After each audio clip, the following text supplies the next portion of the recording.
Kariles, talagang 20 pesos lang. Makakapag-swimming na kayo dito. Kaya kulayan nyo na yung drawing nyo. Mga Karilis, tara samahan niyo po kaming pumunta ng Wawa Dam. Kung makikita niyo mga Karilis ay pinaghandaan na po ng ating mga kaibigan ang ating kakainin doon. Kulay, masarap pala magluto ng pakbit to. Ayun o. Amoy pa lang, masarap na. O, diyan mo. Toyo. Bukod sa pakbit, may kinilaw na isda, tapos pritong isda, at syempre di mawawala yung papakin natin manggang hilaw. Paalis na po kami niya ng kapatid ko, mga ilang motor po yan. At ito pa yung isa kong kapatid na may birthday, yan, nag-arkila na po tayo ng tricycle. Guys, nasisira ang buhay nyo guys. Fast forward na tayo mga Karilis at nandito na po tayo ngayon sa Wawa Dam. Yan, napakainit ngayon, summer na mga Karilis. Oh, ayan oh. At tingnan nyo mga Karilis oh, ang dami na po nagsipuntahan dito guys. Yan, shout out. Dito mga parking ng motor. Medyo malayo-layo pala ang lalakarin namin mga Karilis bago kami pumunta sa may mismong dam. Habang naglalakad nga kami mga Karilis, kapansin-pansin yung mga malalaking at kakaibang bato talaga dito.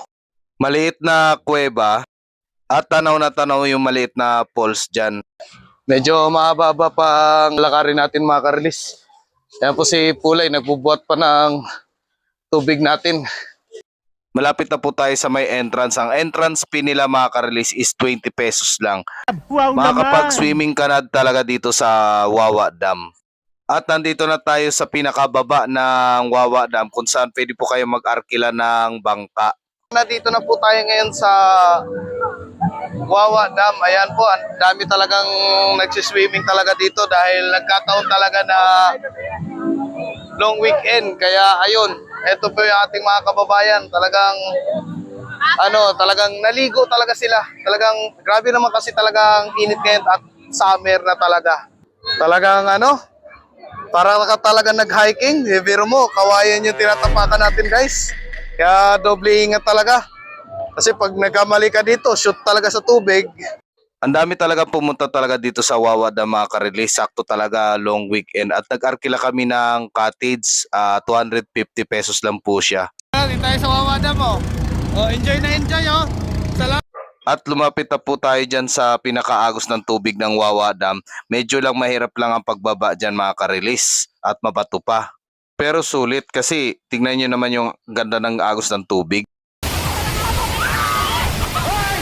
Ang lamig ng tubig dito sa Wawa Dam. Talagang 20 pesos lang. Makakapag-swimming na kayo dito. Kaya kulayan nyo na yung drawing nyo. Yan. Huwag puro GC. Biglain nyo.